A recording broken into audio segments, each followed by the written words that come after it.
Based on recommendations from listeners of this podcast, I finally got around to reading Gavin de Becker's best-selling book, The Gift of Fear, which encourages us to use our instinctual fear to sense danger. The Gift of Fear was this enormous success based largely on Oprah Winfrey in the late 90s announcing that every woman in America should read this book to protect herself. And listen, it's a very good read. It's not an instructional so much as a guide for understanding how we assess risk. And de Becker's tone throughout it is like a stoic dad who's always looking out for you. Like maybe he doesn't understand your weird performance art nor your eclectic taste in music or fashion, but he'll teach you to change your own oil. He'll make sure your boyfriend treats you well. He probably doesn't give hugs, but you can think of no one else you'd rather have at your side when you feel the lowest.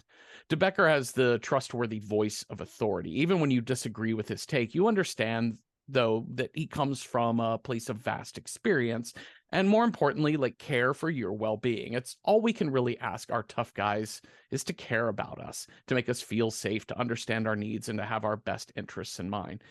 It's weird how rare a feeling that is to look at like a cis straight white male at the top of his business and think, yeah, I totally trust that guy. Cops, military, government officials, even scientists get the side eye in contemporary storytelling, and they probably should. But if you hop back to the 1950s, where horror movies were dominated by creature features, many of which were about nuclear testing gone wrong, you can find Them, a movie not only about giant ants from New Mexico, but about how cops, military, government officials, and scientists all work together to save our lives, to save our species. It's entirely anathema to my 21st century brain to watch a cop and an FBI agent work in harmony to protect society in the most caring in the most caring ways, but man, it sure feels good. Plus, half of this movie is just an answer to the question, how do ant work?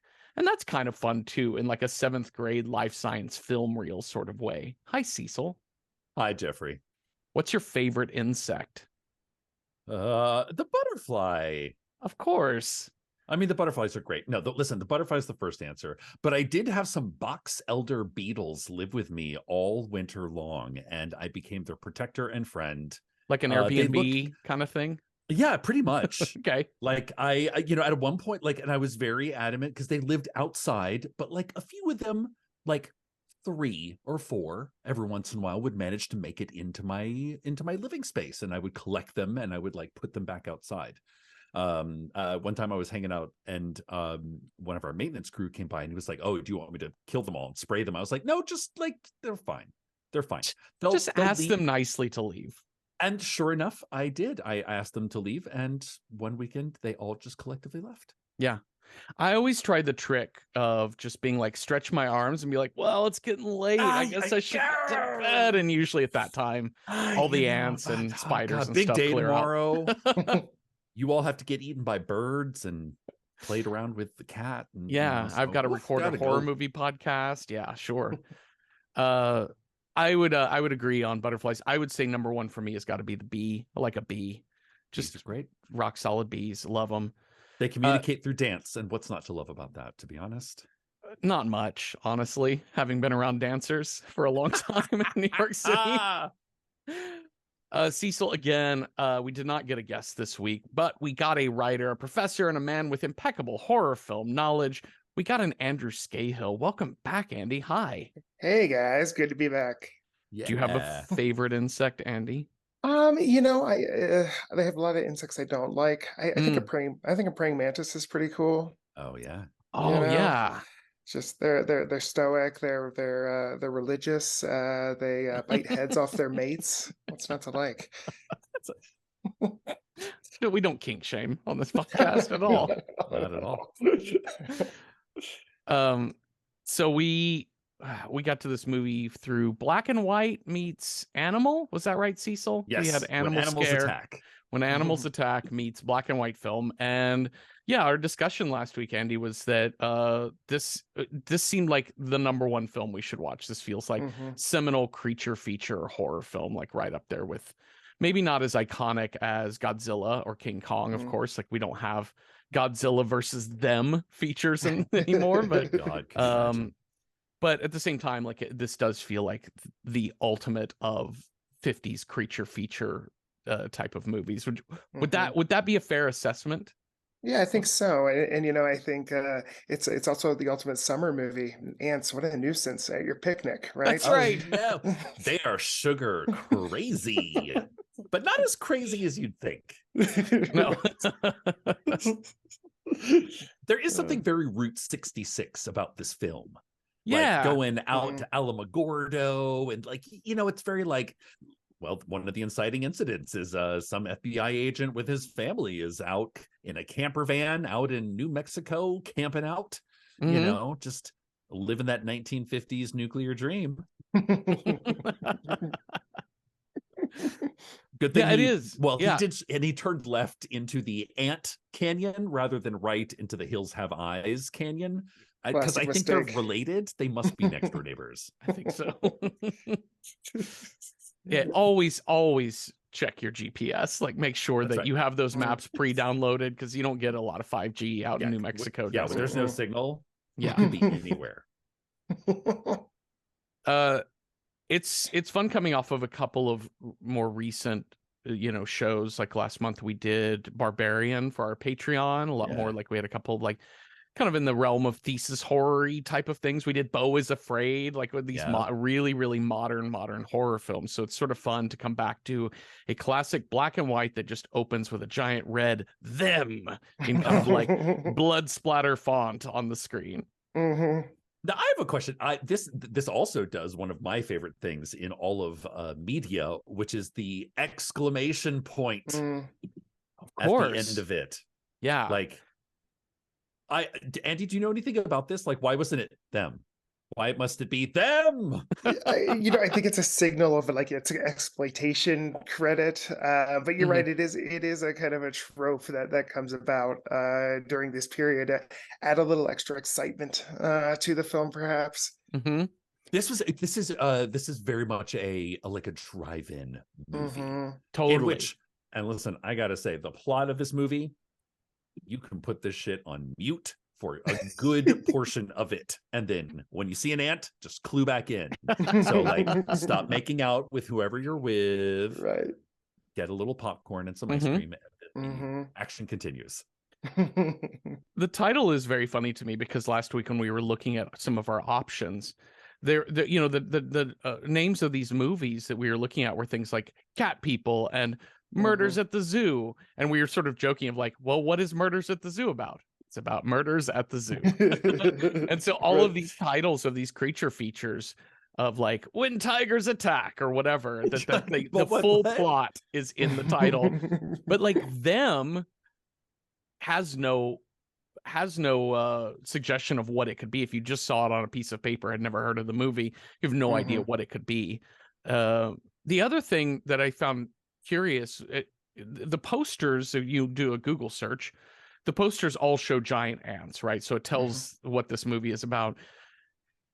But they spend a good 40 minutes just sort of wondering what's causing shit in the desert in this to start. And is that just about the pacing of this film or this era? Or did they hide the fact of what this movie was going to be about to people?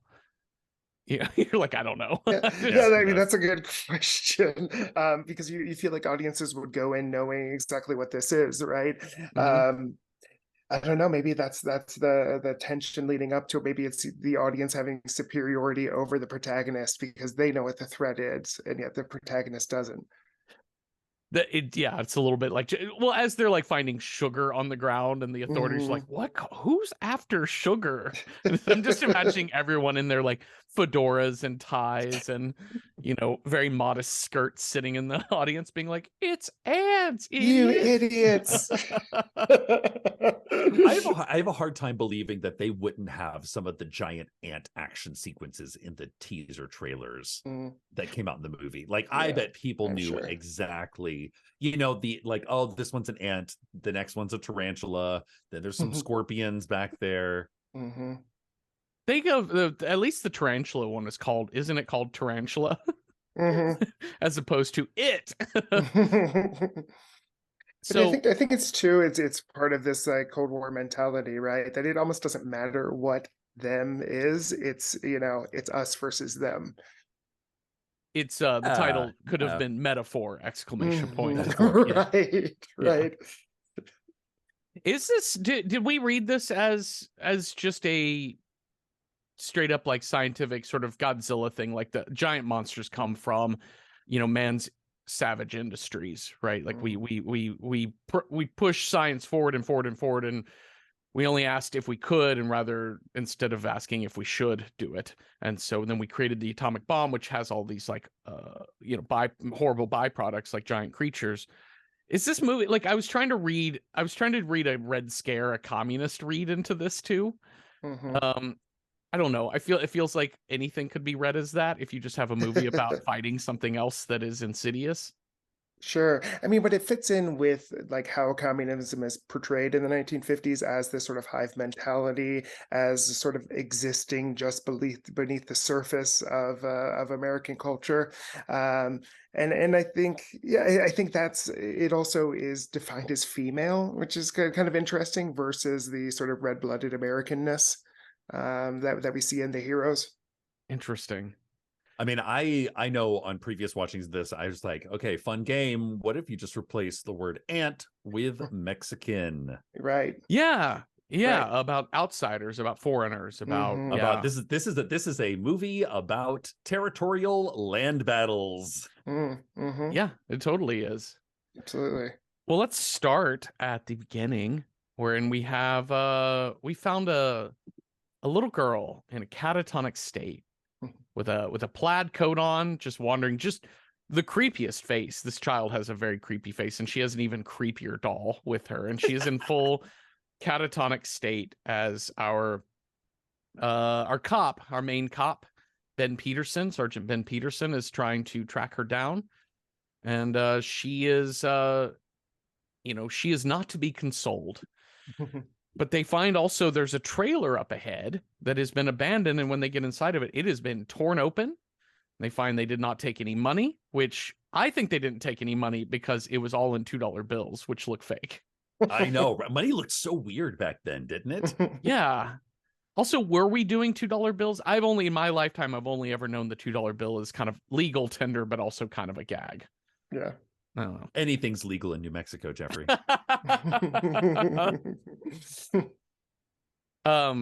But yeah, and then they find a piece of plaid fabric that matches this girl's coat, so they know this was her thing. And then they also find weird footprints they can't identify, and just piles of sugar cubes. I love that the guy is like, is that a cat or something? And the other guy's like, that's like no cat I've ever seen. I was like, oh my God, where were you stationed in World War II? Jesus. Like fighting tigers? Yes. Like during the war? It's interesting, this strange relationship between ants and sugar in this movie, because it's like you said, Andy, it's so like picnic mentality. Like, oh gosh darn, the ants are in the sugar bowl. Like, I don't think ants the size of Buicks would be targeting like your baking cabinet, Like, I imagine they would be they'd probably be much more interested in like cacti and the plants around. Yeah. But who knows? I don't know. I know. Would you tell your kids, don't eat too much sugar or else the big ants are going to come after you? No Lucky Charms for you. Good cautionary we know tale. what happened last time. Well, want too much sugar in your blood because they Your thirsty for your father's blood. arm, your father's arm still hasn't grown back from the last ant attack. I don't know why it would grow back. We are a totally human family. You know what? You're in the atomic zone, so who knows? You turned right instead of left into Inbred Valley. Okay. Hello. Yeah, I didn't quite understand why ants, as you put it, Cecil, the size of Buicks, would be like, I can totally smell out this tiny little, like this tiny little 1/4-inch size sugar cube. I do love the sound effects in this movie because the two main sound effects they bought on their sound effects CD-ROM were weird chirping sounds for the ants and the Wilhelm scream. Like the Wilhelm scream I've never heard dominate a film quite like this movie. Anytime somebody is in trouble, Wilhelm scream, and it is beauty. It's music to my ears. Well, I personally love the ants at neutral the chirp. Mhm. Just Yes. like ants in the distance. Because to me, it sounds like a car idling with a fan belt delay. Yeah. Yeah. That like It's- we're just like, God, Jesus, your car needs attention. Please, please turn off your car. Please, it's right outside my window. This little girl gets put into an ambulance, and this is the first time we hear the chirpy chirp sound.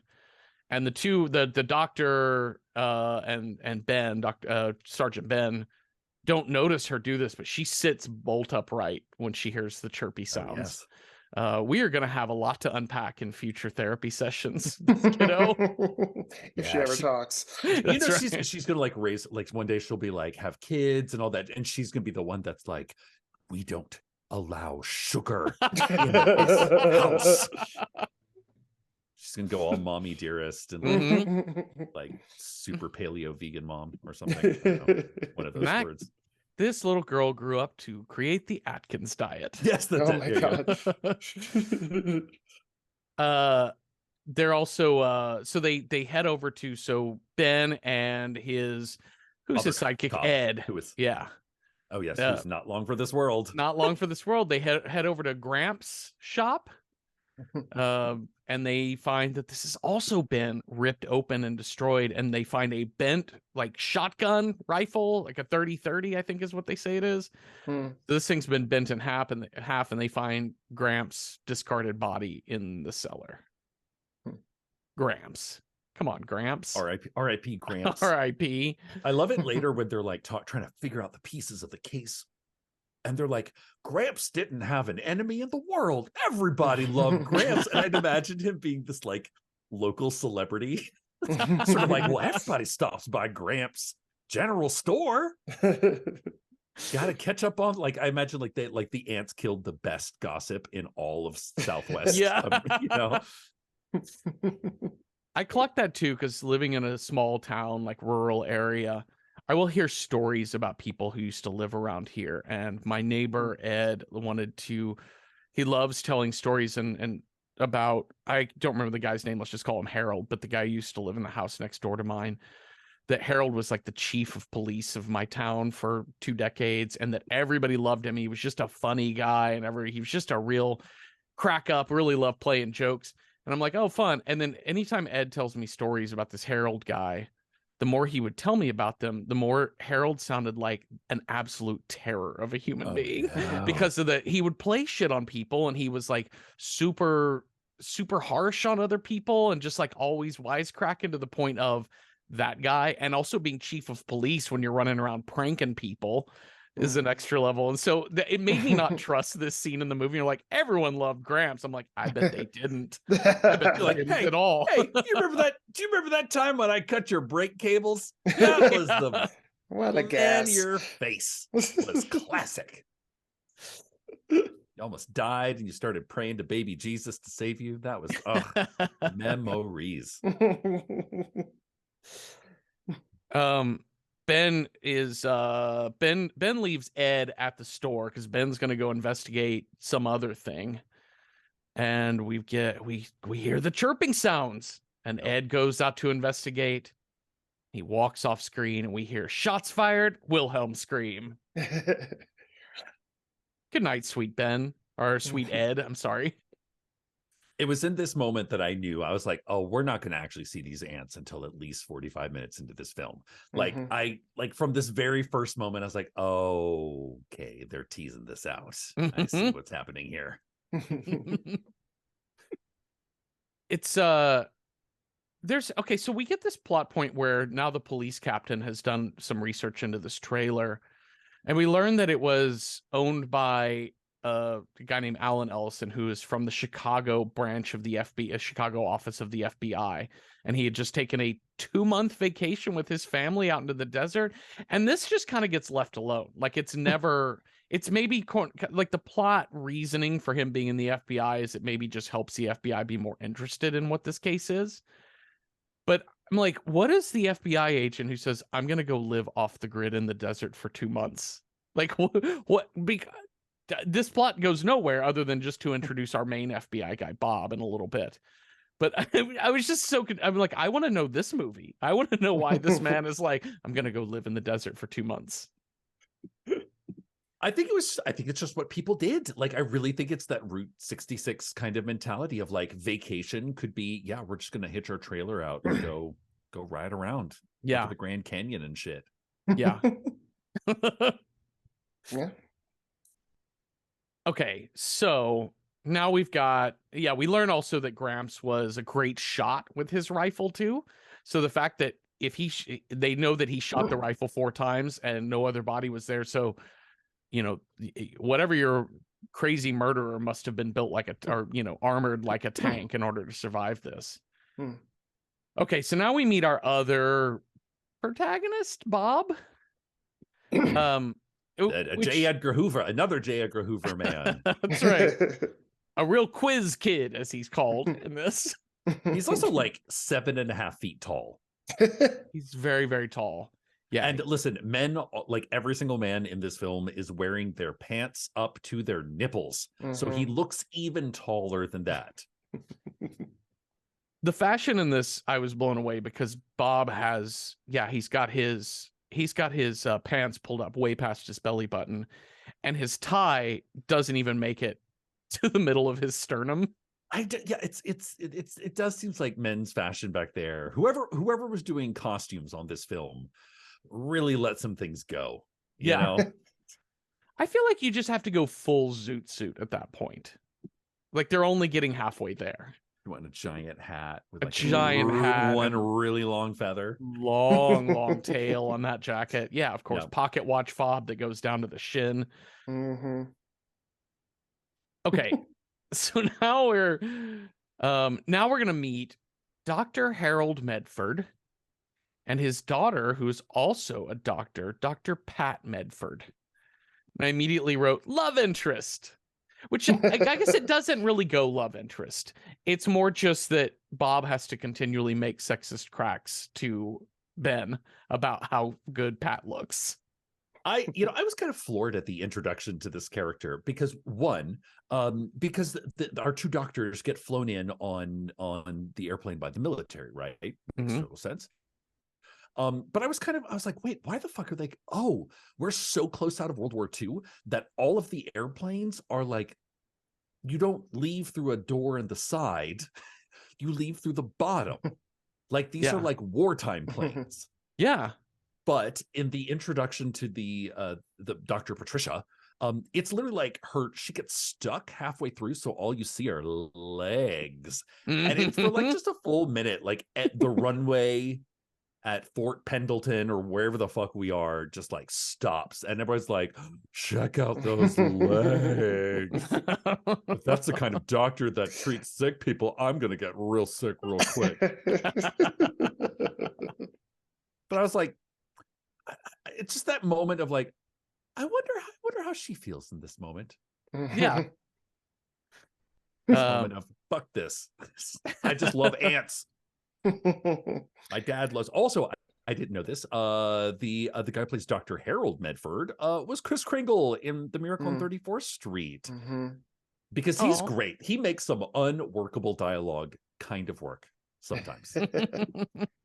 One of those interesting effects of 50s films, because they tended to be so homosocial, they tend to be just about the world of men, that they had to find reasons to have women present. And so it ended up giving women a lot of these high profile positions. Same thing happened in The Thing from Another World.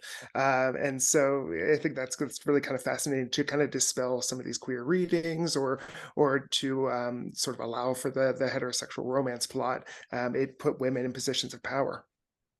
Oh, that's so interesting. Like we need to have at least 1 or 2 women around just to make sure it wasn't gay. Like this is not all men, because then that's suspicious. Right. We're not Spartacus here. Yeah. Yeah. Well, it made me think of when we watched King Kong for the show, where the whole premise of the film director in that, his whole premise is, well, I gotta cast a woman because they're making me hire a woman, essentially, because everyone wants to see women. No one will see a movie without a woman maybe wearing clothes. Yeah. Wearing some clothes. these woke libs are canceling my culture. Yeah. No, wait a minute. We are. This is a plot point that I'm like, there's many a plot point, many a stitch lost in this film. What happened to the body of the dead cop? Because they never examine it, talk about it. I'm like, the way that they're like, oh yeah, Detective Johnny, he died a real sad death. It was real sad. But they seem to have the body, but they keep talking about it as if it's like a serial killer. They're like, oh my gosh, somebody broke in, killed Gramps, killed Detective Joe, but they didn't take any money, so it must be one of those crazy psychopath pleasure killings I keep reading about. Yeah. But I think I'm no scientist, but I think if an ant the size of a fucking chevere like came after you, that would leave a mark. Like that wouldn't just be like a bullet wound. Yeah, because later, spoiler, Ben's gonna get crushed by ant mandibles, and I imagine his entire like pelvic region and rib cage was crushed in on itself, and that's a thing where you're like, that's an unusual way for Ted Bundy to kill someone. Like the jaws of life. Like, is your murder weapon? Yeah. Like full The nutcracker. Yeah. Oh, we suspect the nutcracker. The sugar plum fairy. God, why has that not been a horror movie? Andy, you know every horror movie. Has there been a horror version of the Nutcracker? Not that I'm aware of. Maybe she get on that. Film Right. school students. I was gonna say, let's add this to our list of be our scripts first- we need to pitch. It's our first horror ballet. Cast me as the weird, like listen to the tale that I tell Yes, you. obviously. I will narrate the fuck out of that shit. Nutcracker's a terrible ballet though. Man, it could use some horror. Yeah. Right? It's I always think of it as like a drugged up fever dream of like of sugar. She's Can we like get hallucinating about ants and rats and princes and just all things. I think all you have to do is get the duo from Wolf House to make it. Just do that animated feature. Give it. or the folks that did Winnie Pooh, Blood and Honey. Oh my god! Yeah, right? it feels like a moment in pop culture. That.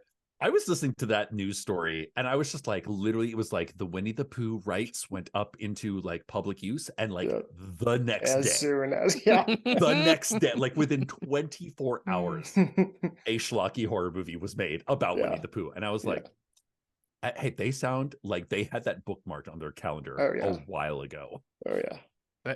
They had to have that whole movie in a can, right? Like we were just ready to go the moment it was announced. Okay, so we've got Dr. You know what it's time Harold for, Jeffrey? Medford. What's that? It's time to give a little girl some poppers. We do. So they've got this little girl. There's a doctor there who's also a woman, which is sort of important because this doctor is talking about our little girl who is catatonic.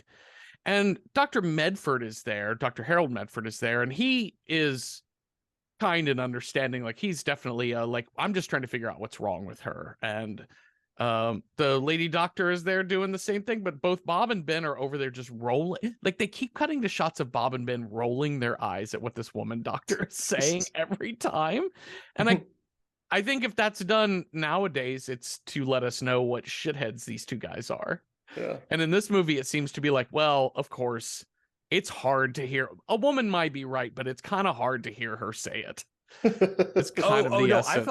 I thought it was less because she was a woman, and it was more because she's just using like all jargon. Yes, it's just all medical jargon. Yes, and one of the cops even says the copilalia, the what'd you say? Yep, and that's he's totally like, it. Oh, she won't talk. That's what that means. I went to a lot of school, a very expensive degree. So we don't call it the no talkie disease. You fucking flatfoot. But Harold holds formic acid poppers under her nose. Takes her right back to yesterday when you're like, what did I do? But it's obviously triggering a memory for her because that's the formic acid is what as we've learned through many lectures in this film of how do ant work, that's what the ants use. They inject with their stingers the formic acid. So he waves it under her nose and she just bursts into a full blood curdling scream and shouts, "Them! Them!" Yeah. Folks, we have a title. I mean, and also, and clearly, and honestly, some of the best child acting since The Bad Seed. Yeah. Yeah. You know, this little girl actually goes on to do The Space Children, which is kind of interesting because in that film, it is children who band together to protect an alien against the military-industrial complex. What? And this is a 1950s movie? Yeah, it is. And it's kind of like pre-ET, but it has a lot of the same politics. Weird, because it, you know, because like the politics of this era are so square. There's like no other way to describe it, but like they're just really square. And I kind of find it interesting that there was any film made in which the government, J. Edgar Hoover, the military, or your local police force could do any kind of wrong. Yeah, and it's kind of rare in the period, absolutely. But this one, you know, 58, you're starting to get some critique of Cold War politics. You know, McCarthy has been shamed on the public stage, and so there is a kind of a People are turn coming that back happens. from Korea. Right, right, exactly. So we got this windstorm that runs throughout this film. It doesn't really seem to be doing a whole lot plot wise other than maybe a little dark and stormy night when Ed meets his maker.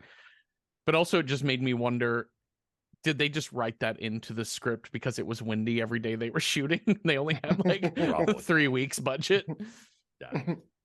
So we learn a few things. We learn that ants, this particular strain of ant is called a Camponotus vicinus, vicinus. We also vicunus. I think that's a medication, Jeffrey. We also learn that a myrmecologist is a person who specifically studies ants. Just all kinds of wonderful scientific information in this movie. It stops down every couple of scenes for another speech from one of the Dr. Medfords to be like, let me explain some ants to you. And they're gonna like it, we haven't even gotten to the slideshow yet. We're gonna say that for the senator. Got a slideshow full on, like it is like movie day in class is what that reminded me of. Like, we're watching a movie. Yay. It's a day off. Yes. But we get our first scare, and this is pushing, you know, 35 minutes into a 90-minute film wherein we get our first interaction with the ant, and it is Dr. Pat Medford like looking at something on a hill, and then from above her is the super giant ant coming over the top. And these ants are paper mache, I guess. Adorable. I don't know. They're super cute. And little fuzzy beards. They're kind of furry. Yeah. And listen, later when we get to this first ant colony, all I could think was if I went to any sort of like party or Meow Wolf installation, this is what I want to be. Like, this is it. You want to be in the ant colony. I want to be in the ant colony. Yeah, like, that looks like a fun place to chill. Yeah, of course. Yeah. I feel like we should be building like human shaped or sized ant colonies where you have like 700 miles of tunnels to explore below ground. Yeah. What could go wrong? Nothing. So so they come out, this ant comes after Pat, and then here Ben and Bob run after it and start shooting pistols at it. Ben somehow pulls up a Thompson submachine gun, which I guess are standard issue for cops. I don't know. Around. Yep. And they start shooting at it, and it's Harold, Dr. Medford, Dad Medford is like, shoot the antenna. Like, he's helpless without it. And they finally kill it off by mowing down its antenna with a submachine gun. And all through this movie, y'all, this is similar to my thing about when we watched La Horde or any kind of zombie movie where the characters have never heard of zombies and they don't know that you're supposed to shoot them in the head, and they never seem to learn throughout the course of the film that if you just shoot them in the head. This is a movie where I'm like, stop getting bullet guns and get a buckshot gun. You need a shotgun for this shit. Hell, you just need some hedge clippers. Yeah. Just go in and swoop, swoop, that's it. Because they don't move very quickly. No. They don't move very agile. Really, you could just sort of sneak in on the side and go, Snoop. Oh, you're blind. There you go. Sorry, ant. And then you retrain them to be vegetarian, and then then you send them over to the Russians. And then I think that's the historical fiction that I want to see, is the US actually cultivates the ants that they find, and then they use them to win the Cold War. So why do you train them to be vegetarian? Do you want to eat the Russians' crops? Well, no.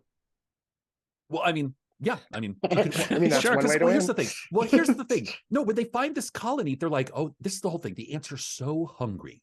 That's the only reason they're coming up and eating sugar and terrorizing families eating at a hamburger joint on Route 66, is because they're so hungry.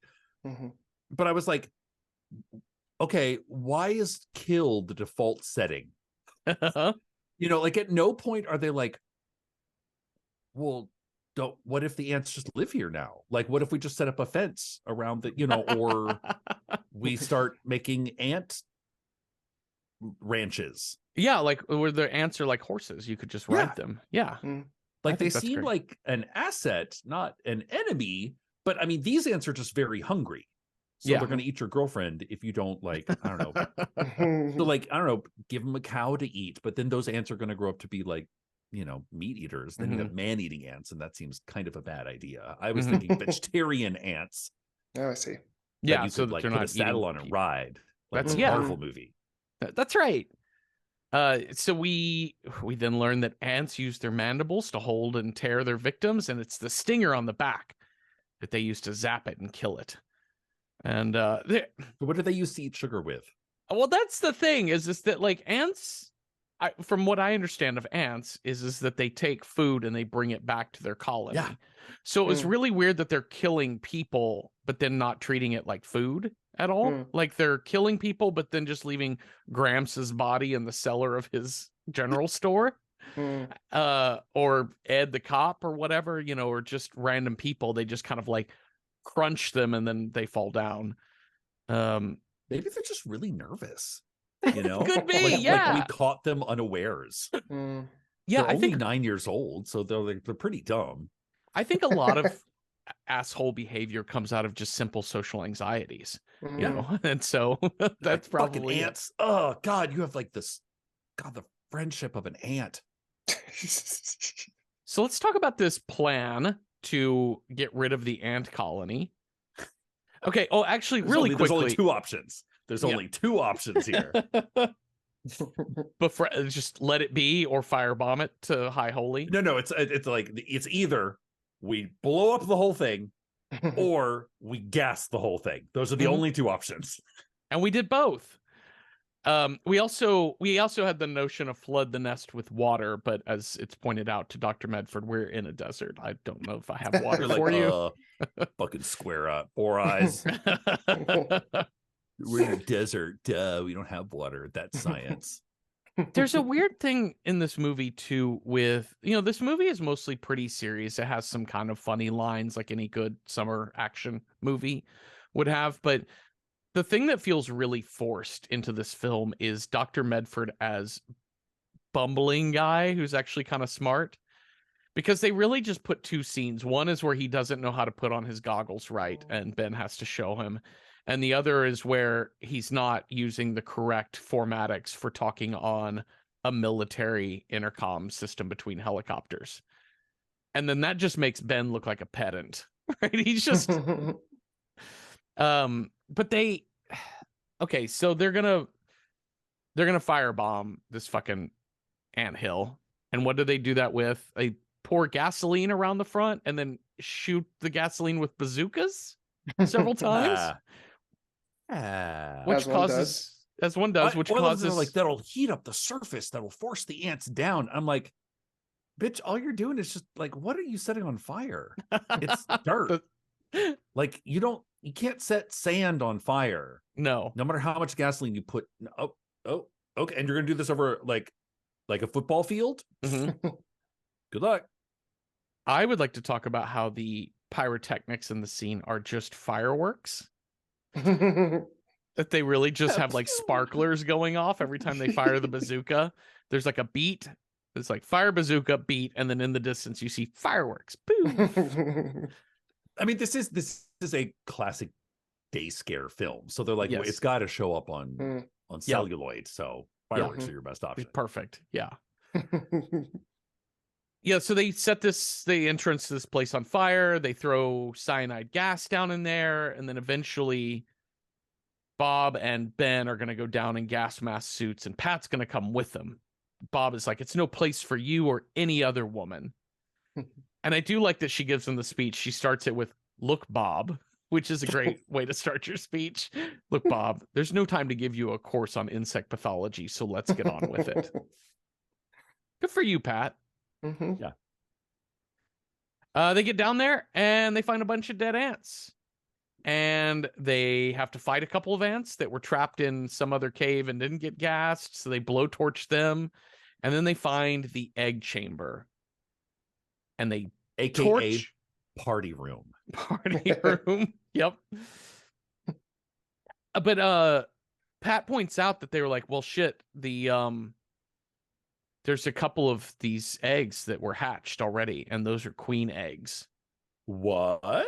So whatever hatched from those is not dead, and it has already flown away to start Chase another the queen. hive. I know. Yeah. And now the second act of this film called Chase the Queen. The third act of this film. Queens from around the country, from as far as Alamogordo to Santa Barbara, California, will compete Acapulco, Mexico, for 100,000 doll hairs. So now we know that there's a couple of crazy ants flying away, right? And we've got we've got to find them. We've got to track them down. So now we have formed the Council of Secrecy. Oh, fuck yes. This is clearly my favorite part of the film. I mean, besides whenever the ants are on, because you have that annoying kind of like car idling sound all the time. But I love it that it's like, I used to live in DC, and I love that there is literally just like the Capitol building. Yes. As their backdrop. Like stock photo of Capitol building from the lawn. Because I'm like, that doesn't exist in space. What you're looking like, I have been all over the Capitol building, all over that. That does not exist in any viewpoint around here. Just like a floating building on a hill. But it is very effective to tell you the government's involved. We're out of Alamogordo and we're back in DC. It happens a lot in these. Yeah, it happens a lot in these sci-fi movies where the sort of local police is either compromised or incompetent, and it happens in Invaders from Mars, Invasion of the Body Snatchers, where you have to go to the federal level in order to solve the problem. Yeah, that's like, a we thing. need a brain tank. Yeah, it reminded me of Village of the Damned. Didn't we have that in that too? That like a lot of that movie kind of surprised me. I was expecting mostly about white-eyed children zapping everyone, which we get a lot of in that movie, but we also get a lot of councils of secrecy, banded together to deal with this, to deal with communism as it spreads across our children. Well, I love it. I love it when they're like, one of the follow-up questions, because everything's very top level secret hush hush, but of course there's press everywhere, and they're like, is the Cold War turning hot? I was like, what a perfect little soundbite. It could be hot with ants if we allow it.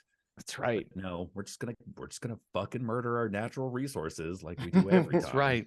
Fire ants. Yes. we could be having like ant shows, like pony shows, like ant rides, like pony rides, like at the fair. Yeah. It's like 4-H-A. Yeah, 4-H-A. Yeah. Instead of horse girls, you have ant girls at school. Yeah. They're like, I love my aunt. I've crocheted a saddle. His name is Adam.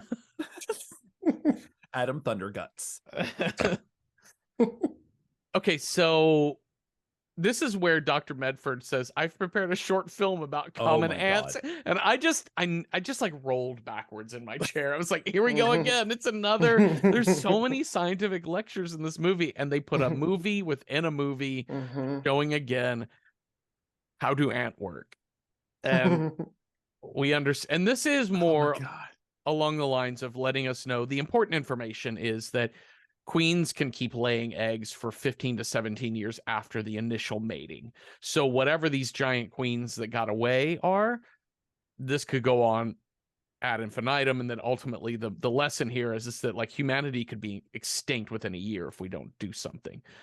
But what also happens is that we're like, these ants can lift 20 times their own weight. To you and me, that'd be like being able to lift 2 tons. And you're like, okay. They use their antenna as radar. They can't see very well. The ant species has been the same for nearly 50 million years. I'm like, please, God, please stop. And look, here we have a video of one of the queen's wings has fallen off. But look, now now we have 2 ants fighting. This fight went on for 72 hours. Ants are strong and brave and agile. And I was like Mexicans? Well, I mean, also supporting that reading is that they're very concerned about their reproduction, right? Yeah. Kind of anchor babies, and should they keep reproducing, they'll outpopulate us. Like any, sort of matrilineal. I was like, oh, you mean like the Catholic Church? Right. I did love kind of one of his other points of this too, which was sort of a critique of just maybe capitalism, but probably just human industry, which is, he just says that ants are a hyper version of American industrialness or human industrialness, right? It's their industry and savagery go hand in hand is kind of the subtext of what he's saying. And about how industry leads to war, which leads to not only murder, but enslavement of captured peoples as well. Okay, I want to cut to so we go right to, he's activating all of the military branches and governmental law enforcement branches to kind of be on the lookout for certain reports, but we can't tell everybody what it is yet because it's still top secret. Or as one man says, TS, top secret. And is that what TS stands for? Is this? It stands for nothing else but top secret. It stands for tits and cervix. No, that's cervix. Easy. Cervix with an S. Cervix with an S. That's, oh my God, that's my new app. It's like a task-based app. Cervix at your cervix. At your with cervix. An S. At Her Majesty's cervix. Her Majesty's on Her Majesty's secret cervix. Yes, I serve at Her Majesty's secret cervix. With an S. Because I went to public school. Oh God.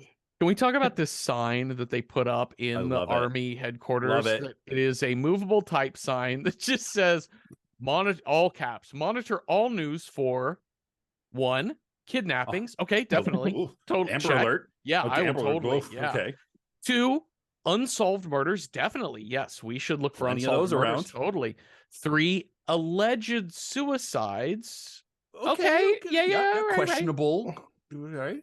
4, migrations of wildlife. Now hold on. Like just like geese, Canadian geese in the Oh my God, summertime. the geese are flying.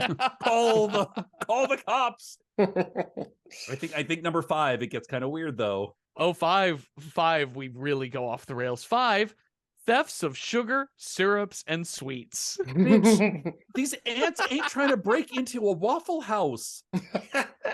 Can you imagine with the Waffle House with the syrup bar, like the 5 syrups on every table? Oh my God, that is a movie. Like, I kind of wish that they would do like an actual remake of them with giant ants, but it was like, I don't know. I guess we have cocaine bears, so we just have to love it or lump it. You just call it sugar thugs, is what it is. Sugar thugs or diabetes ants. Yes, diabetes ants. They got the sugars. The diabetes. Well, yeah, because you could set part of it in Canada where they're attacking maple trees, just sucking them dry. Yeah, of like course. down in Louisiana, where like all the like the sugar cane fields. Yeah, sure. Yeah, it's a whole like drama about how like the rum industry has just fallen off because we don't have any resources to make our alcohol. And then the sixth thing on this list is strange phenomena such as flying saucers, strange odors, high-pitched sounds, unnatural things alive or dead. Well, I guess I'd better leave. You mean strange things like a Texan trying to describe an ant-sized spaceship or an ant-shaped space? I was like, sir, I think you're a little befuddled. Yes. So army gets a report from Brownsville, Texas about a man who like had to emergency wreck his plane because he saw ants shaped like UFOs or UFOs shaped like ants in the sky, and it freaked him out, and he's being held in a mental institution. So Bob and Pat go down to see him. And they're and like, this man, this story, this cockamamie story. This guy is full on Texan, like straight out like of Central Casting. Like he's Slim Pickens, Texas. Yes. He's like, about scared me out of my pants. Excuse me, ma'am. I know, right? You're like, pardon, no, it's okay. Pardon my French. I sometimes use the word pants as well. I'm not a lady. I'm a scientist. I like his robe, though. I know his robe is actually pretty cool. And he looks, there's a lot of kind of looky-loos in this film, like our Texan kind of looky-loo, sort of like Jimmy Stewart, young Leonard Nimoy, who's our young hot military officer monitoring the board of weird shit. Did you notice he kind of looks like Justin Long when he was younger? Oh, Leonard Nimoy in that scene? Yeah. But with like a military haircut kind of thing. Oh yeah, that's interesting. And of course, Dr. Patricia is like a dead ringer for Elizabeth Taylor if you've had a drink or two and used it back a little bit. But they did her hair, but it was like Blue National Velvet came out. Yeah. And they were like, that we want that. But I think it's funny. Oh, and of course, and our Dr. Sergeant Ben looks kind of like Spartacus. Like it's interesting. I think it's funny going back, almost 100 years, and these kind of like types were popular. Casting types were popular at a time, and some of them aren't around as much. No. I had this Texan. I was getting young Charlie Sheen vibes off of him. Okay, like just looks wise, not in his aura. Yeah. So this is sort of an interesting, I guess, one of the more interesting parts of the scene to me is like as he, he's sort of pleading with Ben and Pat to be like, tell me you believe me, and Pat's like, no, we believe you. Tell us more. And he explains this ants about, they looked like planes shaped like ants or whatever, and it freaked him out. And they're like, yeah, that makes sense. He's like, okay, great. I'm glad I'm not crazy. Listen, you got to help me out. You got to get me out of here. And Bob's like, sure. Yeah, totally sure. Oh, yeah. Yeah, absolutely. And then outside he sees the doctor. He's like, do not let this man ever leave. And the doctor's like, I was just going to let him out. They're like, no, he is now property of the United States military government. He must die and be put into a hole and never talk about this incident again. It's a weird facet that's not addressed. Yeah. It's kind of just treated like, of course you have to do that. You can't have someone talking. And also, I guess I sort of understand the logic, but to see how the sausage is made in this moment, actually, it's a little freaky. It's like watching, you sort of understand that sometimes the cost of war is, there are casualties of war that you don't want to lose lives, but you do it under the pretense of saving lots of other lives. But usually in a war film, like you don't have that deeper from your heroes. You don't have that deeper discussion of like, let's trade these 1,000 lives for these 200,000 lives. Like they don't do that. And here they're like, yes, keep this innocent man imprisoned. And that's a good thing because we're the US government and that's fine. And that's how you black bag your enemies. Mm-hmm. I mean, you can't have some loudmouth Texan in an airplane just be like, there's ants! There's ants! Might cause a bit of a stir. Sick of these motherfucking ants on this motherfucking plane. Yeah. You know what I was thinking the other day? I want to see a horror movie called It's Raining Men.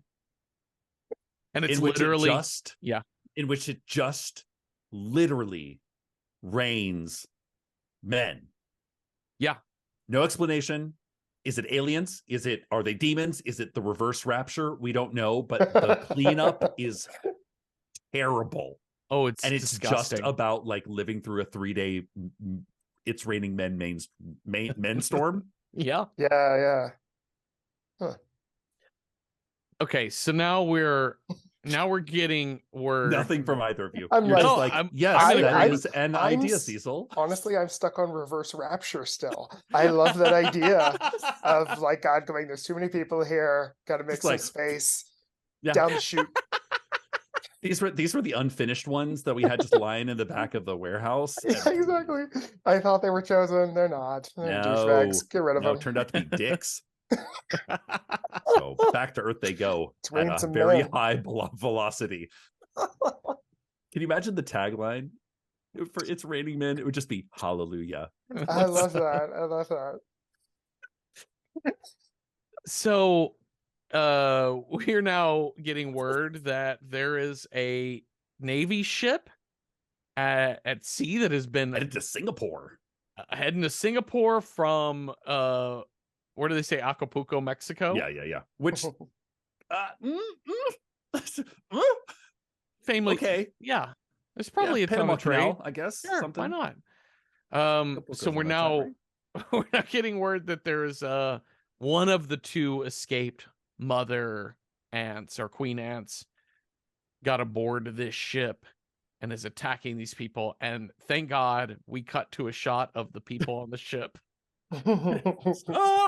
Like it's so original Star Trek like action sequence. You know, they're like rocking the ship back and forth, and there's some guy just like bang, bang, bang. You gotta get these ants off this motherfucking boat. Bang, bang, bang. Yeah, I like the Your guy who's action. trying to use the telegraph machine and just ant breaks through the glass and just drags him away. Oh man, with that dot dash or fuck ant, you're fucking up my flow. Also, ants on the water. I think ants can actually survive for a very long time on the water. So, you know, and they blow. Long story short, the government decides to just kill all the ants and blow them up.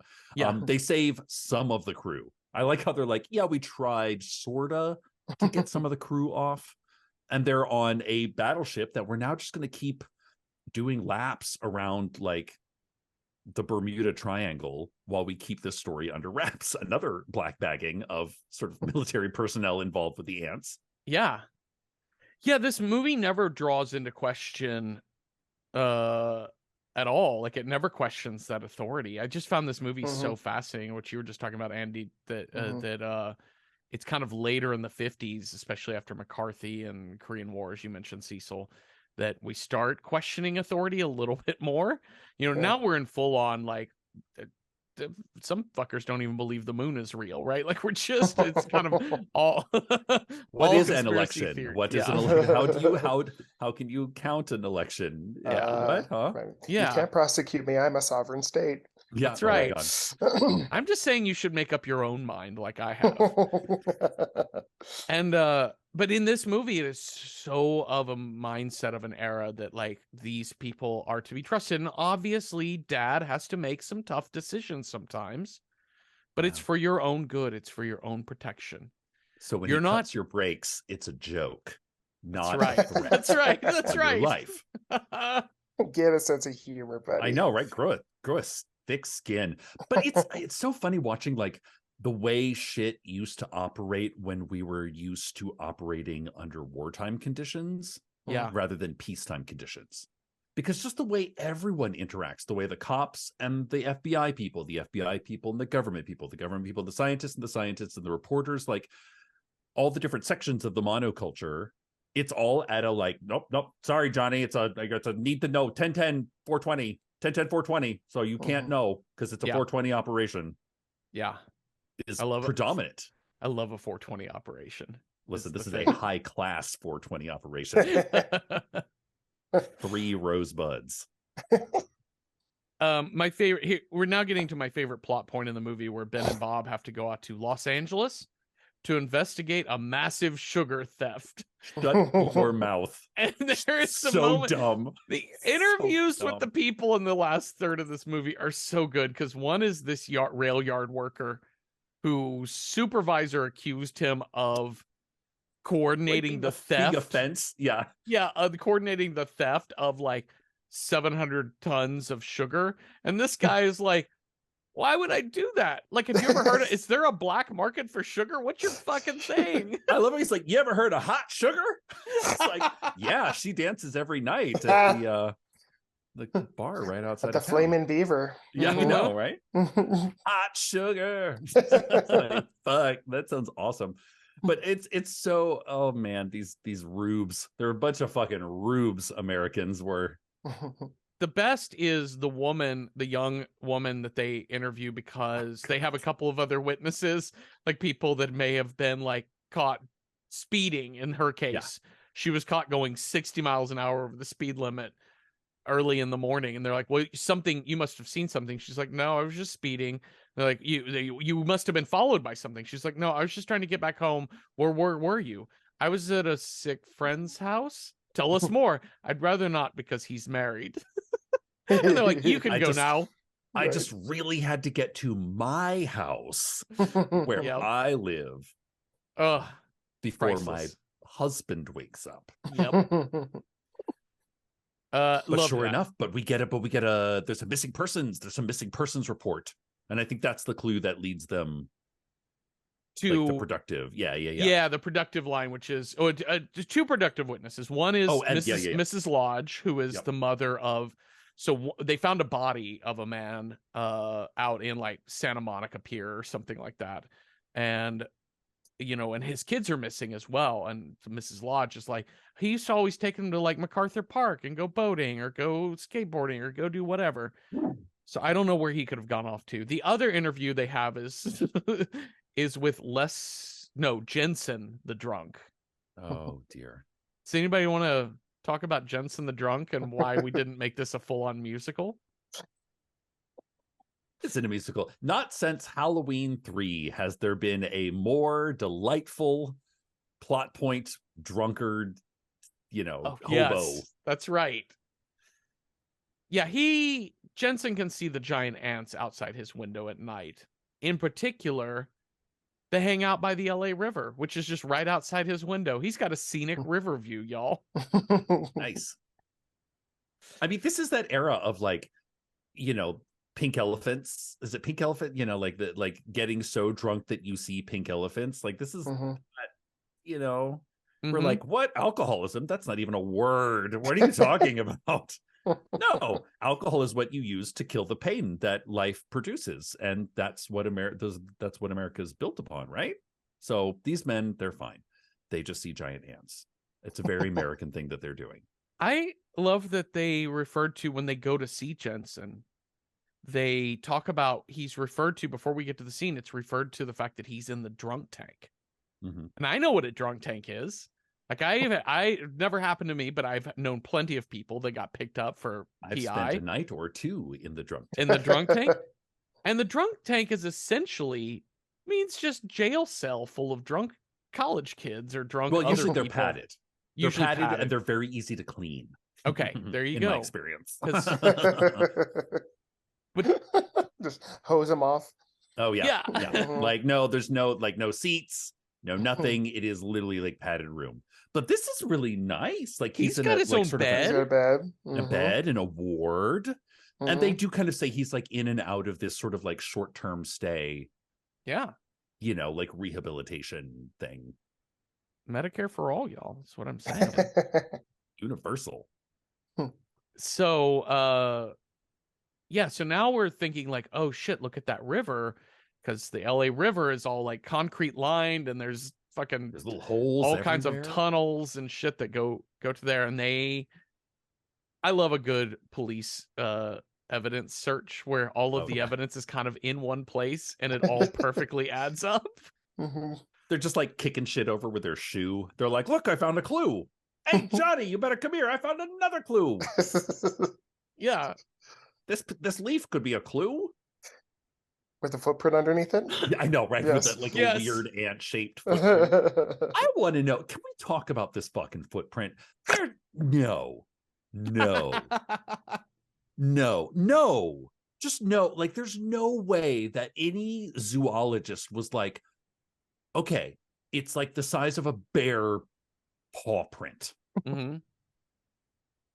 But that looks like an outline an ant hoof would make if you magnetized it like 300 times. We don't know what that fucking looks like. It does not look like that. No. There's absolutely no way that ants leave any kind of like texture to their footprint, because the tips of their feet are about the size of a tiny little pebble of sand. Yeah. Do you think they need like metal horseshoes like horses need them? Because their like hoofs are really sensitive. Maybe that's why they're pissed. They're like, ow, ow, hot sand, ow, ow, ow, ow, ow, the whole time. Could be. Not to be confused with hot sugar. No. She's on later. That's their favorite. They're like, I'll do anything for that hot sugar. Andy, don't you tempt me with that hot sugar, because you know I just get crazy. I get So crazy on that hot sugar. this aqueduct that they're looking for clues in, this is the famous one, right? From Greece and Terminator 2, right? You see in all the movies. Yeah. Like classic, you know, LA River. Yeah. Yes. Scene work here. Would this have been, I feel like, because it's such a, I don't remember it that well, if it's the same part of the LA River that Chinatown. The scene, the canal scenes in Chinatown too. So they find the model airplanes, which the quick call to Mrs. Lodge proves that yes, they have that exact plane. I'm like, there's no way their mom knows the exact model number of this balsa wood airplane that she bought her kids. Maybe she's a hobbyist. Who knows? Yeah, maybe so. They find tire tread that is it looks like new tires, and like, didn't we hear that Mr. Lodge had brand new tires on his car? Oh my God, right? They find ant tracks, and then the one cop is like, and they say, hey, where'd all these tunnels go? And the cop says, well, I don't know exactly where they go, but I do know that there's over 700 miles of tunnels under this city. I'm like, thank you, tour guide. Yes. I'm like, oh, I'll tip you later. All right. Very knowledgeable. 1 star. I'm always interested in any kind of disaster movie that results in martial law being called. Unapologetically, too. Yeah. It's a fun thing because they begin this one's fascinating because I feel like any current like media consultant would advise against doing it this way 100% of the time. But their way of doing it is to interrupt all TV and radio programs indefinitely.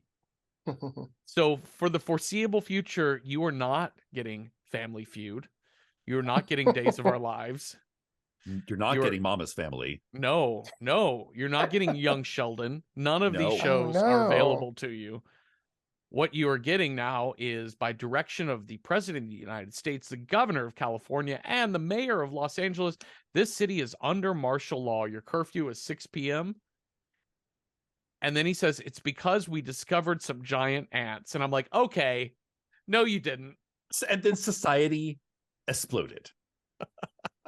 I love it. And they're doing this thing where, you know, cut to a TV, like a TV sales place where everybody's watching the screens through the window on the, you know, the classic thing.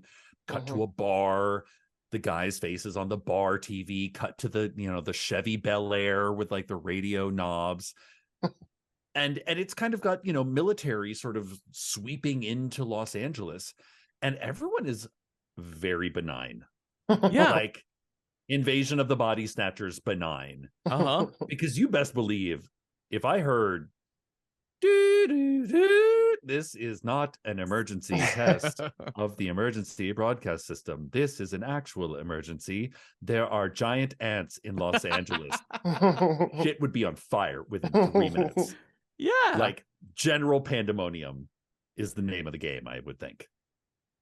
And they also do a complete data dump of like, well, they were found in New Mexico and we tracked them down. One of them was definitely killed on board a ship, but there's another one loose in the Los Angeles tunnels. He says in the tunnels underneath the LA River. And I'm like, Yeah, that's where vigilantes are just going to go down there. Like, this movie should have been about them getting down there and finding a bunch of guys with like baseball Blue bats Lives and Matters. chainsaw. Blue Lives Matters. Oh And their Punisher logo T-shirts and shit. Yeah, right, with a thin blue line, and they're like, "We're here to take care of the ants." And they're like, Oh my "Wait, God. there are no ants. It's just wait. Oh, god damn it! It was systemic racism the whole time." Yeah, that's right. You take your That's Dodge them. Durango and head It's back them. home.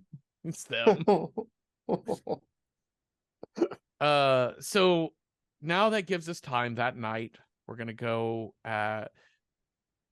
Here's the thing. Actually, I want to ask a plot point. Actually, I'm just gonna point out a weird plot point. So early in the movie, when they discover the first big thing, the big colony, the military guy's like, "Why don't it's nighttime?" And he's like, "Why don't we just send planes right now and just bomb the shit out of it?" And Dr. Medford is like, "No, because ants forage at night." Do they? I don't know. That's what he I said. have seen a lot of ants during the day. Yeah. Although, listen, I have an ant story. This you might have my Ooh, aside. This is a please. very short ant story. I was in Costa Rica and I was camping, and the shower and the bathroom was like 50 feet away, just 50 feet away. And I tried to walk over without my shoes, and my feet immediately caught on fire. And I make it up to the platform, and I like wash off these ants off of my feet. And they're called carpet ants. They are acid producers. No, They they're do not. They don't bite Formic you. acid? Yes, they don't bite you. They actually secrete acid all the time. And apparently the reason they call them carpet ants in the jungle is because literally they'll go through the jungle like a carpet. And supposedly like lions, tigers, snakes, bugs, moths, tarantulas, everything gets out of their way because they're constantly on attack because of this fucking acid. But I like couldn't get over to my tent, so I had to like wake somebody up to throw me my flip-flops. It was very dramatic. Oh my made it out God. okay. I'd like to think I'm a true American. Did your foot swell up or have No marks, no Really? nothing. And I just sort of dusted them off and sort of washed off the acid real quick in the sink. So they just hurt like a then motherfucker, proceeded to huh? twitch and cry for like at least 2 hours. Like it Oh was 2 my hours of God. twitching and crying. Oh my God. Fucking Damn. ants. Yes. Well, it's time for the big operation. We're gonna go down into the storm drains at night where the ants are not foraging, so we're cool. Also foraging for what? I don't like sugar. Like oranges by the freeway? They're sugar thugs. Sugar thugs. That hot sugar. Yeah, they heard hot sugar goes on at 9, which means she doesn't go on till 10:30. Oh, Right, God. let's be If honest. she's not even Yeah. in the building until 11. Okay. They we got all of the military guys, including Ben and Bob, and they get down there. They find Mrs. Lodge's boys. Yep. Which are just Banging two on cardboard pipes. cutouts of human children. These two boys are trapped by a couple of ants, which means we can't blowtorch the ants because nuts. it'll kill these kids. Whereas I might have just gone ahead and blowtorched them and like, sorry, we didn't see your kids. Collateral damage. Never found them. The fog of war. I know, like, well, what kids? I don't know. What you're talking Yeah. Have you checked Discovery Zone? Like, I don't know. about. The Showbiz Pizza, maybe they're there. So they find the boys, which means they have to kind of jump down into there between the boys and the ants. Gunfire and fending on the ants fire. off. Yeah. Yeah.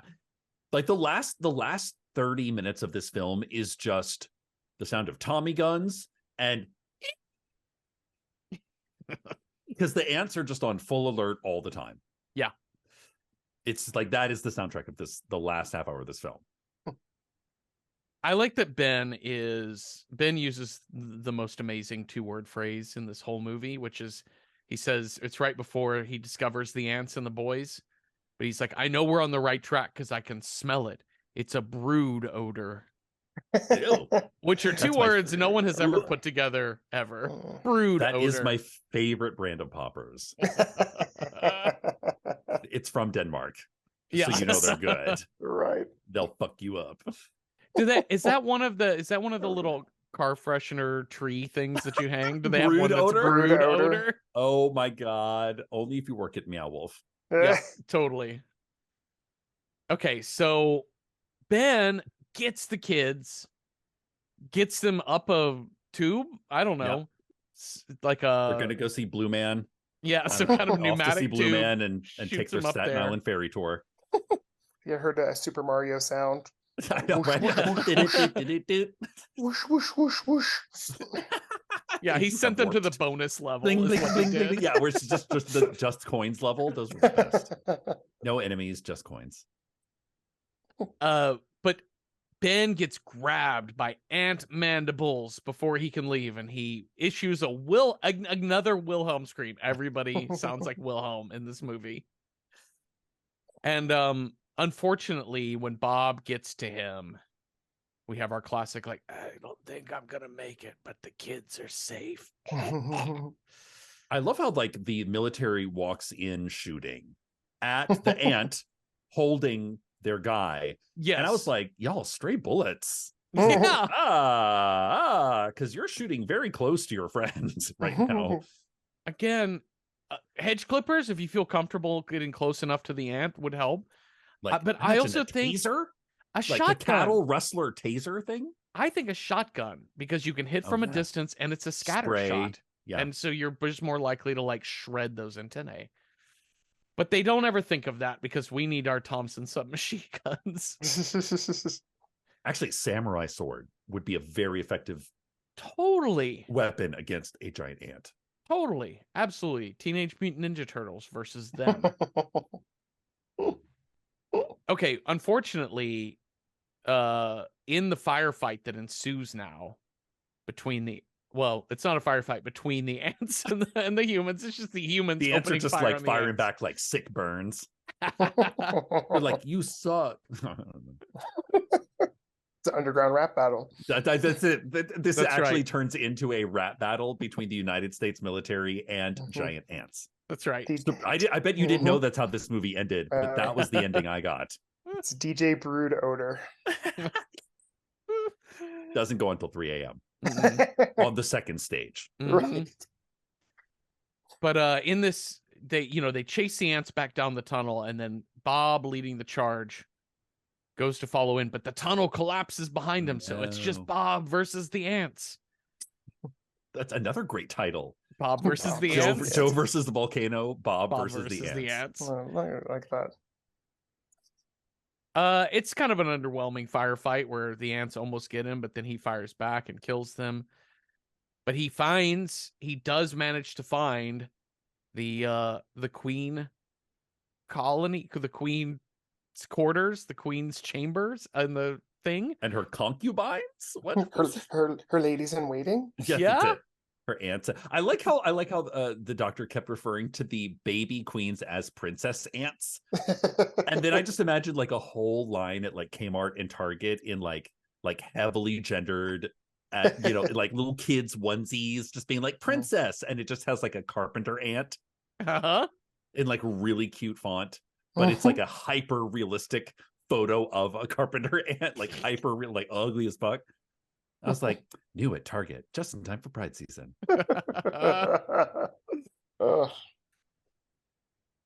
But thank God, Bob is safe. They dig him out of the tunnel, and then we just see. I love that the queen ants don't move at all. Like nobody is running to attack the humans. They're just kind of like staring up at them, like they look like pigs in a pen, just waiting for food. Yeah. What is it? Oh God, what was it? We had some ridiculous baby. Or was it like Pikachu, Pika? Like where the animal says its name. Yeah. Kind of the I am Groot way of communication. Ant. They just say ant. And they're just chanting ant when Medford comes in to give the okay that like, yeah, you can. I love that he has to explain everything here. He's like, yes, I, as an educated myrmecologist scientist, am 100% positive sure that all of the ants are left in here and none have escaped. So if we burn them all, then we will all be safe as humanity. So go ahead and burn them all. The major's like, burn them. I sign off on this accord that we destroy this environmental species from the earth forever. Godspeed. I was like, are you not going to take samples? Are you like, you're not going to like take one? Because I've seen Raiders of the Lost Ark, and I know that there is a giant warehouse somewhere that you were going to put a fucking giant ant larva. Yeah. I've seen Aliens. I know what Paul Reiser was up to in that movie. Yeah, right? You're taking samples back. Come on, you're going to torch them all. And then we get like a very flimsy sort of final word about the gateway that we have opened with the atomic bomb. Yeah. What do we... I think my cynical eyes were just like, is this you leaving this open for more creature feature sequels? Because Bob's like, well, if this came from the first A-bomb explosion, what about all the others that have exploded since then? So this is so we can have like, ants too, or it would be like crawfish, seahorses, snails, like what are like ladybugs? Actually, a ladybug, giant ladybugs would be pretty fucking dope. Gotta admit. I think seahorses with machetes is my movie pitch. I like that. Anything but Amber Heard, really.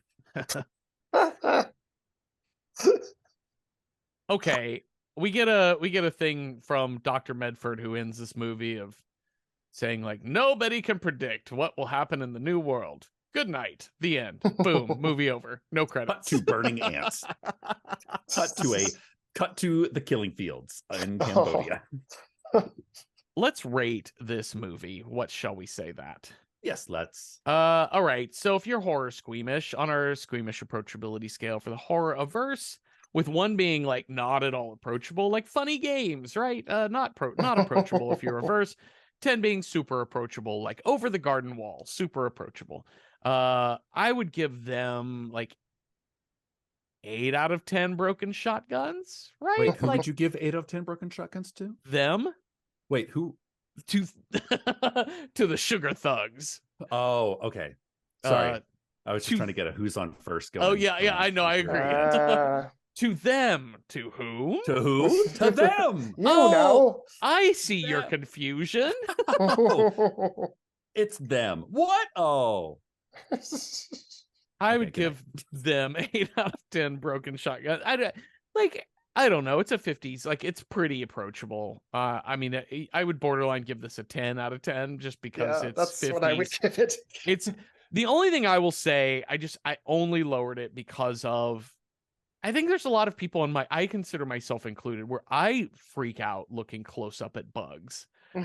So there's just an added level of scare. And I think so the 8 out of 10, if you were like squeamish around buggy things, 10 out of 10 for everyone else. Like, I don't know, looking at the picture, a close-up of an ant's face is super alarming to me. I do not love it one bit. So I found that sort of gross, but I don't know, 8, 10, somewhere in the middle. Let's split the diff and say 9. What do you say? Cecil, what do you think as a horror film? I will admit, this film is very emblematic of a lot of other films that I haven't seen that I'm assuming are very much kind of cookie cutter similar to this. But this one seems to have like some spark to it. The special effects are about on par with your local putt-putt golf course. I will say that.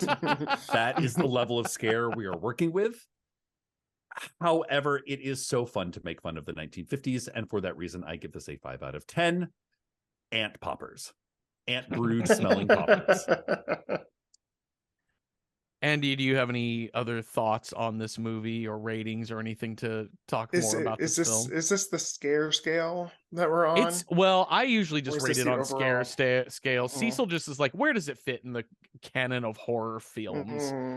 And so you could rate it on Cold War scariness or anything. Yeah. I mean, I think for audiences of the 50s, this would have been, something of a scare. You don't know what's happening with nuclear testing. It's all kind of nefarious and nebulous. And I think the idea of being overrun by some sort of force Mhm. is kind of prescient on the minds of the Cold War culture. So I put this at like a 7. Not as scary as Godzilla, but Yeah. still kind of scary. Yeah. Yeah. Okay. 7 hot sugars Yes. out Hot of 10. sugars. Yeah. Perfect. All right, let's see. Let's figure out what movie we're gonna watch next. Cecil, you have a scare die, I have a style die. We'll roll those two up, see what movie fits those two things. If you roll a 1, Cecil, our next movie scare is normal people, just ordinary folks. 2, vampire. 3, a lady killer. 4, creepy children. 5, evil science. 6, wild card, whatever scare we want. What you got? That's a 5. Gonna get to that evil science.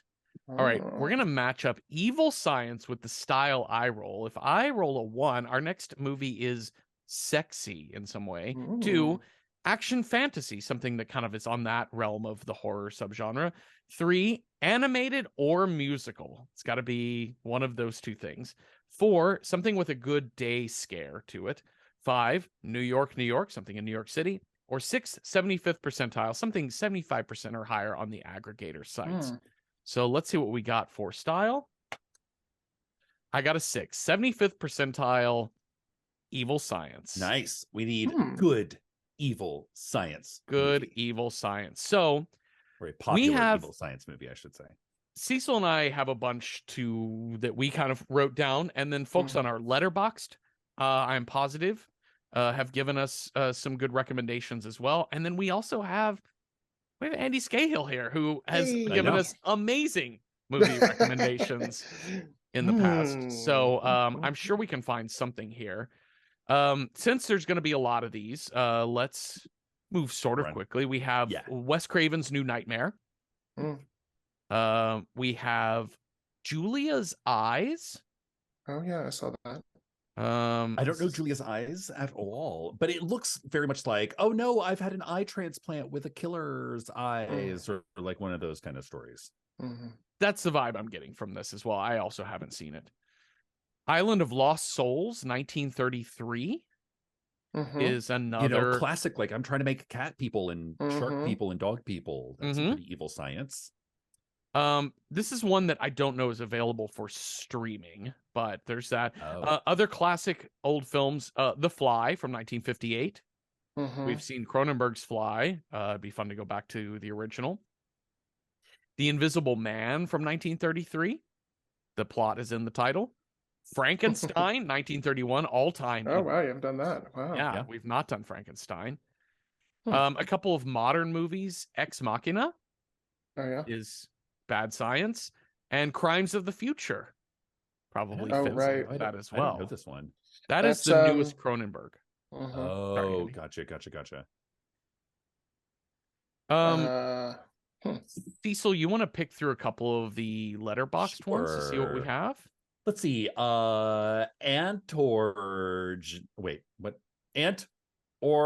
engine. Ant origin. Sorry, there's like a lot of letters that are trying to turn themselves into words in my brain. Directed Jurassic Park.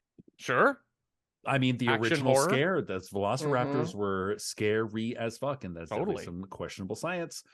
Brave Crab put out their Dead Ringers. Totally, yeah. Less evil science than it is like evil gynecologists just doing normal science. Is gynecology science is the question. Is gynecology science? Possessor from 2020, using brain implant tech to take control of her targets. Another one this is one that I've wanted to see this film for a very long time, but it's one that kind of fades in and out of availability, and that's Altered States, 1980. From Josh I've never Ludd, seen it because like sometimes it's available, sometimes it's not. We have some anime from Volitant Spider, Evangelion. Infinity Pool from Sav, which listen, I love me some Skarsgård action. Anyway, I like can get Goth too. Oh yeah, for sure. Paprika from Augustus 2020, which is another one that I've been wanting to see. Another one, Tetsuo Iron Man from Diamond Dogs. Let's see, Night of the Comet from J.B. Wolfe. I've never seen Night of the Comet. I don't know if Is that's that evil science or is as that much as it's comet like passes It's, through? yeah, comedy zombie, Yeah. maybe. yeah. And Ganymede's Cup suggested Get Out. Oh, absolutely. Evil Definitely science. some evil sciencey manipulating, And you know, highly reviewed. Mhm. Andy, Yes, what are I we have a missing? few. I would love to know what you think about I this. taught a whole class on Frankenstein films, and Whoa. so yeah. So I don't know if we could go back as far as Metropolis, oh if you've never done yeah. that. Oh, okay. Let's see. Dr. Jekyll and Mr. Hyde has had a Yes. number of adaptations. I've never seen any of them actually. I've never seen a not the one with Julia Roberts, Oh, not Mary not the Riley. black and white one. Yeah. I've Mhm. never seen. All I know is the musical. And I think the one from pretty the shite. I think the one from the 30s is actually really interesting. Is that the I've taught it Frederick before. March? Frederick March? Yes. Yeah. Yeah. Boys from Brazil, if you are familiar with that Yeah. one. Is that the Nazi clones? Nazi clones? Yeah. Not the running man, the marathon man with like the evil doctor, the That's dentist. Marathon Man. Yep. Okay. Yep. Is it safe? That one. Yes. Let's see. Reanimator. We've done Done that. Reanimator. Okay. Perfect. Wonderful. Splice. If you've I've ever not done done that. That's kind of like Splice. sexy It alien is mimic sexy. kind of Yeah, thing. yeah. Let's see. Never Let Me Go. I don't know if I would consider that horror, but Let Me Go. I don't know that one. it's where it's like an alternate reality where they create clones of people to harvest their organs. If Whoa. you're wealthy enough. Wow. That sounds Let's like a see. Black Mirror episode. Uh-huh. The Skin I Live In. I don't know if you've ever I done love that The one. Skin I Live In. And like now that we've watched Eyes Without a Face, They like pair The so Skin well. I Live In makes Totally. like elevates that movie so much higher. Yeah, absolutely. Absolutely. And that one I'm sure is rated pretty high. And then yeah. I would say any of the Planet of the Apes Oh reboots fuck. would also work. I guess that is kind of evil science, isn't it? Yeah. Yeah. Wow, that's a lot. That's a lot. Okay. I'm gonna tell you where I'm at, Cecil, on Okay. this, which is that I'm Planet of the Apes and Jurassic Park both sound kind of like more modern, sort of interesting evil science action stuff. Yeah. I'm really intrigued with Skin I Live In because of some more contemporary film, but also based off of one we've already seen. Sure. And then of the classics like Metropolis and Dr. Jekyll and Mr. Hyde, like I would love to get to a Dr. Jekyll and Mr. Hyde. Because that's classic horror trope sort of stuff, and we haven't covered any of those adaptations. So that's kind of where I was sort of leaning. A lot of these sound great, though. Do you have? Well, here's the question: do we have 6, and should we roll? Or, I mean, whenever we have a guest, I love putting our fate in the hands of the guest. I do too. Of all of the ones you suggested and that you heard us list from Letterboxd and our own, Andy, I would love to empower you to pick. Oh my! Like if you wanted to go full anime and you like that Evangelion sounds great, we would do it. But if you wanted to do Attack on Titan, bitches, watch all of it. If you wanted to do Dr. Jekyll and Mr. Hyde or whatever, Planet of the Apes, any of the ones you suggested, we are open to whatever you tell us. You know what? Just based on your commentary, I would say you should do one of the Jekyll and Hydes. Okay. Great. I think that is a classic that should be discussed. Yeah. I think so too. And also because it gives me and Cecil a chance to talk about the musical again too. I know, right? Our favorite of all musicals. Maybe the Frederick March 1930s one that you mentioned. That's what I would say. It does this really odd thing with first camera perspective where it puts you in the POV of Dr. Jekyll for the good 10 minutes of the film. It's so strange. And it's like Halloween style killer cam, right? Yeah. Like an Italian giallo made popular. Right. But in 1930, and I think the special effects are actually kind of impressive for the time period. Oh, wow. Okay, great. Fun. It'll be like a black and white double feature back to back. Yes. Perfect. Well, let's do that then. Thank you all for listening. Thank you, Cecil, for talking with me. And thank you to the fantastic Andrew Scahill for being on our show once again. Andy, where can people find you and your work in this world? Sure. So I am on Twitter, if anyone still uses that, at Andrew Scahill. And my website is adscahill.com. If y'all have thoughts on them or ideas for other Who? movies, for whom? Or other movies that would have been good, Evil Science in that 75th percentile, let us know on Instagram or on Twitter at randomhorror9, and watch Dr. Jekyll and Mr. Hyde from 1931, the one starring Frederick March. Watch that with us this week, and come on back next Tuesday for a new episode. Have a restful night with no one accusing you of running a hot sugar theft ring or nothing. Boo! Boo. Boo.